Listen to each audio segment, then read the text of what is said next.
Hello there, I'm going to teach you how to win jobs when you go and price them and how to price them. Let's go.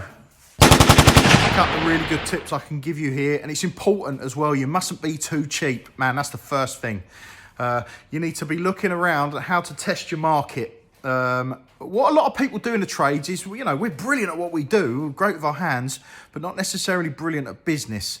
And if you look at any successful business, they'll constantly be evaluating what they're charging, how much their overheads are, and working out what their costs are. And that ultimately has to be passed on. There is no merit in being too cheap and trying to save that on to the customer. You have to be profitable. Otherwise, 2 or 3 years down the line, you can't replace your van because you've not made any profits. You can't insure the van. All these little things are important, so you mustn't be too cheap. Let's not forget that. Number one. Yeah, that was. Okay, so when I get a job, when I first started out, I would work out how many days is that going to take me? What materials do I need? I'm going to price it all up, add it all together. And now listen, I'm not trying to go, I think I can do it in 3 days. I'll charge it for the 3 days. If I think I can do it in 3 days, I'm going to charge them 3.5 or 4 days, right? That gives me a little bit of room for error, but also the quicker I am, the more likely I am to make more profit. And that doesn't always happen, especially when you're starting out. So you price your job up, it's going to be 5 days and it's going to be 300 quid's worth of materials. Let's say you're charging 250 a day, right? So it's £1,000 and 250. Your price is 1250. Now remember, you're not doing it on a day rate. You're taking responsibility for any issues that come up. As long as the client doesn't make any changes, the price won't change, right? So you could be responsible for other things. So you need to add 15% on, that's a minimum. Now in recession, we did drop that down to 10%, but quite a lot of companies will do 20, 25% profit. This is your profits, your margins, yeah? So this covers your van, the fuel, all this kind of stuff. Now you've then priced your £1,200 job, right? You've added your 15% on, which is 125 plus another 200 quid. So you had another 200 quid on top. Now your idea is to go and do that job in 3 days as quick as you can. All of a sudden you've made your £200 profit and you've not touched that.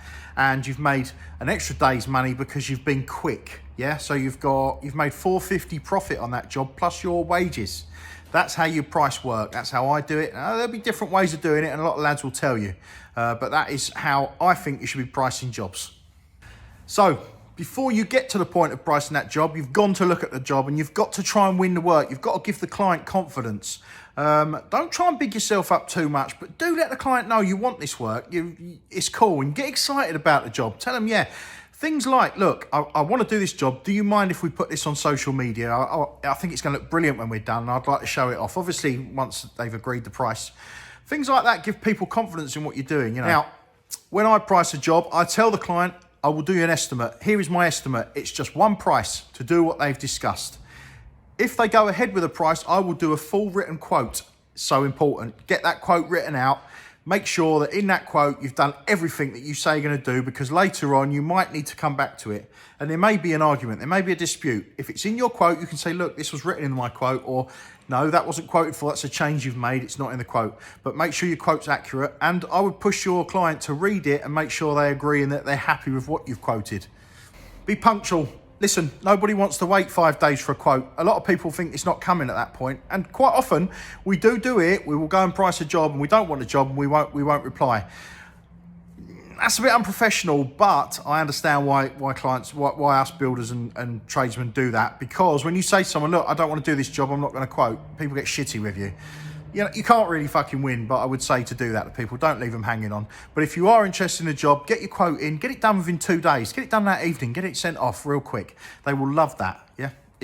You're creating good impressions. You can give people 3 quotes. Look, I'll go and price this now. I'll give you a couple of different quotes. I'll give you a cheaper option where you can have concrete instead of tarmac, let's say, or we can do it in softwood instead of hardwood, that kind of thing. So you can give someone 2 or 3 quotes. You've got a lot better chance of winning that job because they may well want to go for the cheaper quote. And it might be something that no one else has put in front of them before, and they haven't considered it. All of a sudden, when they're saving £800-900, your quote is looking really good. Lastly, if you are winning more than 30% of the work you're pricing up, you are too cheap, yeah? Don't be a busy fool. Remember this as well. If you get 3 months of work booked in, put your price up 10%. That is what you do.